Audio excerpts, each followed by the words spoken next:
श्रीमद् भागवत गीता भारतीय संस्कृति और आध्यात्मिकता का एक महत्वपूर्ण ग्रंथ है जो मनुष्य को जीवन के गूढ़ रहस्यों से अवगत कराता है। इसके 11वें अध्याय को विश्व रूप दर्शन योग के नाम से जाना जाता है।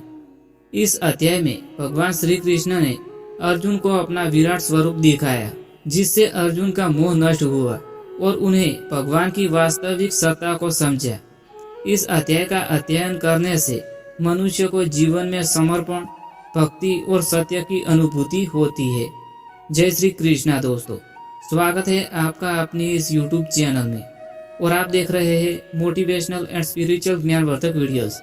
दोस्तों, आज के इस नए वीडियो में हम आपको श्रीमद् भगवद गीता के 11वें अध्याय का लाभ और महत्व समझाने वाले हैं, जिसे अच्छे से सुनना और समझना। दोस्तों, इस ज्ञान से आपके मन को शांति और दिल को सुकून मिलेगा और इस ज्ञान से आपके सारे सवालों का जवाब भी मिलेगा।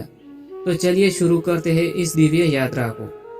श्रीमद् भगवद गीता के इस अध्याय की शुरुआत अर्जुन के जिज्ञासा पूर्ण प्रश्न से होती है। अर्जुन ने भगवान से अनुरोध किया कि वे अपने वास्तविक स्वरूप को प्रकट करें। अर्जुन की यह जिज्ञासा उनकी आध्यात्मिक उन्नति की ओर संकेत करती है।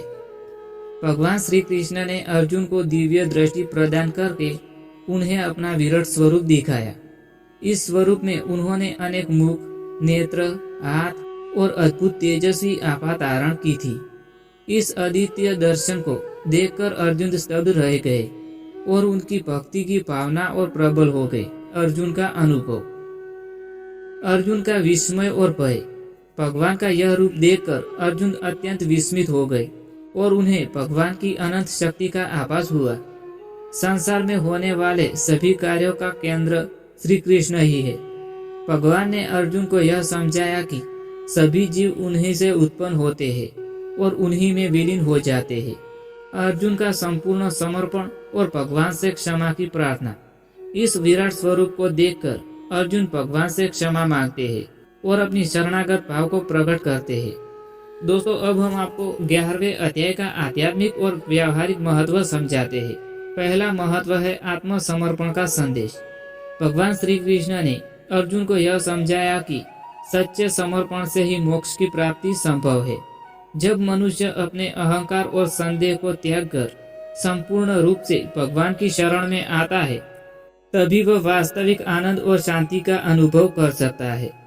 दूसरा महत्व है सच्ची भक्ति का स्वरूप। इस अध्याय में यह स्पष्ट किया गया है कि भक्ति केवल बाहरी आडंबर नहीं है, बल्कि वह आत्मा की गहराई से उपजी प्रेम और श्रद्धा की भावना है। जब मनुष्य अपने जीवन में भगवान के विराट स्वरूप को स्वीकार करता है, तो वह अपने व्यक्तिगत स्वार्थों से ऊपर उठ जाता है। तीसरा महत्व है धर्म और कर्तव्य बल का। अर्जुन के मन में युद्ध को लेकर जो संदेह उत्पन्न हुए थे, वे भगवान के इस उपदेश से दूर हो गए। उन्होंने समझा कि उनका कर्तव्य धर्म के अनुसार कर्म करना है और भगवान ही इस सृष्टि के आधार है। इससे हमें यह सीख मिलती है कि हमें अपने जीवन के हर कार्य को धर्म और सत्य के अनुसार करना चाहिए। इस अध्याय को पढ़ने और मनन करने के लाभ। तो पहला लाभ है मानसिक शांति और आत्मविश्वास बढ़ता है। यह अध्याय हमें सिखाता है कि परमात्मा सर्वव्यापक है और हमें किसी भी परिस्थिति में घबराने की आवश्यकता नहीं है। दूसरा लाभ है अहंकार का नाश हो जाता है। जब मनुष्य विराट स्वरूप को समझता है, तो उसका अहंकार समाप्त हो जाता है और वह सच्चे अर्थों में विनम्र हो जाता है। तीसरा लाभ है भक्ति की भावना प्रबल होती है। इस अध्याय के अध्ययन से व्यक्ति की भगवान में आस्था बढ़ती है और वह जीवन में अधिक सकारात्मक दृष्टिकोण अपनाता है। चौथा लाभ है सत्य और धर्म का मार्ग प्रशस्त होता है। जब व्यक्ति यह समझता है कि भगवान ही इस सृष्टि के आधार है, तो वह अपने कर्मों को धार्मिकता और नैतिकता के आधार पर करता है। दोस्तों, इस ज्ञान से जुड़ी हम आपको एक प्रेरणादायक कहानी सुनाते हैं, जिसे अच्छे से सुनना और समझना। कृष्णपुर नामक एक छोटे से गांव में एक युवक रहता था, जिसका नाम आरव था। वह बुद्धिमान, परिश्रमी और जिज्ञासु था, लेकिन उसके मन में हमेशा एक प्रश्न रहता था, जीवन का वास्तविक उद्देश्य क्या है। वह कई संतों और विद्वानों के पास गया, परंतु उसे संतोषजनक उत्तर नहीं मिला। एक दिन किसी ने उसे हिमालय में रहने वाले एक संत स्वामी वेदांतानंद के बारे में बताया। कहा जाता था कि वे गीता के गूढ़ रहस्यों को सरलता से समझाते थे। आरव ने निर्णय लिया कि वह संत से ज्ञान प्राप्त करेगा। जब वह स्वामी वेदांतानंद के आश्रम पहुंचा तो उसने उन्हें प्रश्न पूछा कि गुरुदेव, मैं यह समझना चाहता हूँ कि जीवन का उद्देश्य क्या है और हम अपने कर्तव्यों को सही ढंग से कैसे निभाएं।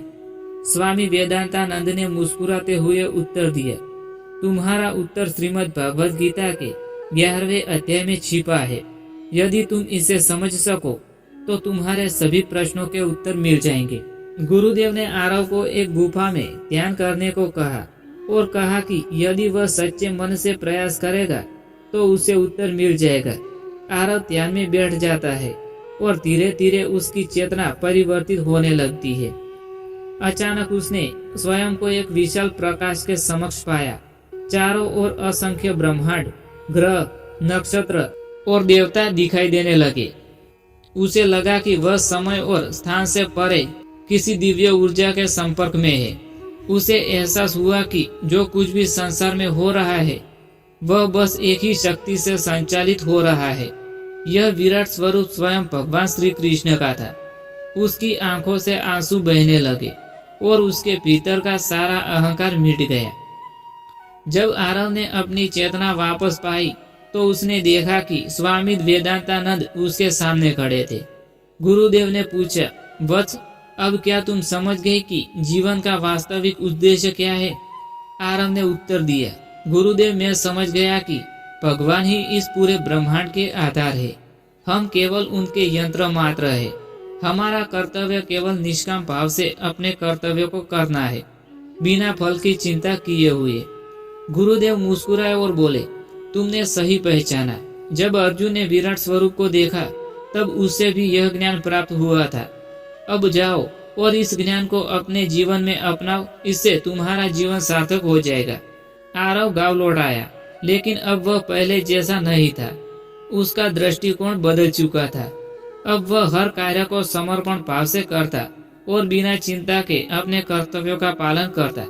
कुछ वर्षों बाद वह स्वयं एक ज्ञानी पुरुष बन गया और गांव के लोगों को गीता के 11वें अध्याय का महत्व समझाने लगा। उसके जीवन का उद्देश्य अब केवल ज्ञान फैलाना और लोगों को सच्चे मार्ग पर चलने के लिए प्रेरित करना था। जो व्यक्ति भगवान के विराट स्वरूप को समझ लेता है उसका अहंकार समाप्त हो जाता है और वह निस्वार्थ भाव से अपने कर्तव्यों का पालन करता है। दोस्तों, श्रीमद् भगवद गीता का 11वां अध्याय हमें यह सिखाता है कि जीवन में हर कार्य भगवान की इच्छा से होता है और अपने कर्तव्यों को निस्वार्थ भाव से करना चाहिए। जो व्यक्ति इस अध्याय का अध्ययन और मनन करता है वह आध्यात्मिक उन्नति प्राप्त करता है और जीवन में आने वाले हर संकट का सामना धैर्यपूर्ण करता है। जो व्यक्ति सच्चे मन से भगवान के विराट स्वरूप का ध्यान करता है वह निश्चित ही मोक्ष प्राप्त करता है। दोस्तों, इसी के साथ श्रीमद् भगवद गीता का 11वां अध्याय यहाँ समाप्त होता है। मैं उम्मीद करता हूँ कि आपको पसंद आया होगा। अगर पसंद आया हो तो वीडियो को लाइक करें, शेयर करें और चैनल को सब्सक्राइब करना ना भूलें। Thanks for watching.